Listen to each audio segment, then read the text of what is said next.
national na 100 na candidates this year. O di mabuti, marami silang participants. Sana kayanin. Sana tita maayos nila yung hairstyle ni MMD. Minsan kasi parang di bumabagay sa kanya. Palagay ko nga po medyo kulang na tayo sa options sa ganyan. Kasi nagsabi na rin sila, hindi na rin papayag ata ang Miss Universe na magdagdag pa ng sobrang haba or sobrang kapal na extensions. So they really have to work on what she has now and yung length ng hair na meron siya ngayon. Lester, OMG, hi tita, what can you say about the Snow White live action film Too Woke?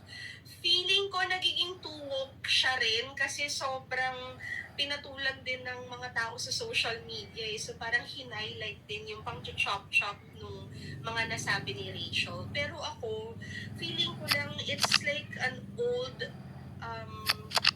story of Snow White. Kasi nagawa na ni Kirsten, what's her name? Diba parang? Ha? Kainis, si Ron nagsasuggest. What I mean is, yung empowered Snow White, nagawa na yun eh, sa may huntsman. Diba? So, anong pinagsasabi mo, you don't need saving Kinesa? So, feeling ko choice of words lang. Masyadong excited lang si Rachel, girl. Sabi ni Sherwin, hi tita, sa akin lang tita, ewan ko, pero may something sa mata ni Puerto Rico, minsan di magkaparehas. Medyo banlag. Gets naman kita. Gets naman kita. Jamamihan, tita El, ano pong thoughts niyo sa pipiliin sa top 16 na MU ng mga newbie sa pageant at hindi isasali ang mga pageant veterans like Philippines, Thailand, or Puerto Rico? Medyo masaya din yan kasi mapag-uusapan natin. Well, ako, sana hindi naman. Sana umabot naman sa punto na okay lang na talagang salain ninyo, pero salain ninyo na fair pa rin.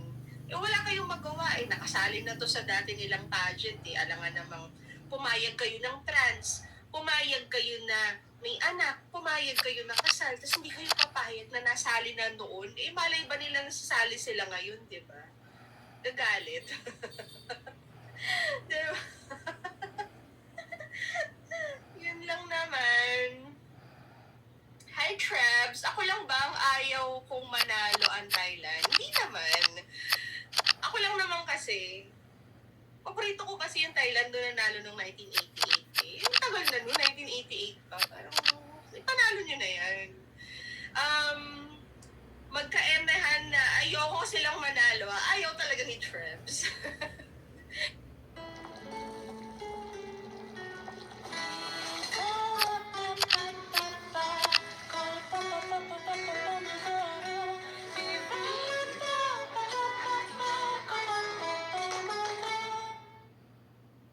Sabi ni The Ultimate, kaunti talaga ang option sa hair kapag tomboy ang kandidata. Ang funny nitong trend na to. Ano ba nangyayari?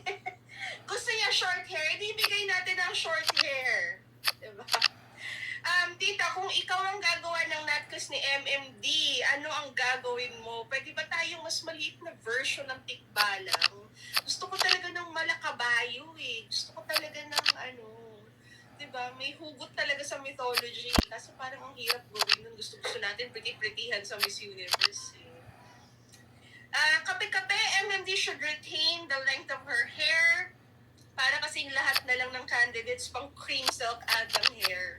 So, don't worry kasi sabi ko nga, may mandate na rin ata sa Miss Universe na hindi sila pwedeng maging overboard pagdating sa hair extensions. Like, may parameters ata sila sa Miss Universe na kailangan sundin pagdating. Summer, tita, update about Kiko Milano. Hindi ako nakapili pa. Parang hindi pa ubos yung aking ibang mga kagamitan. Mahalya siya ha.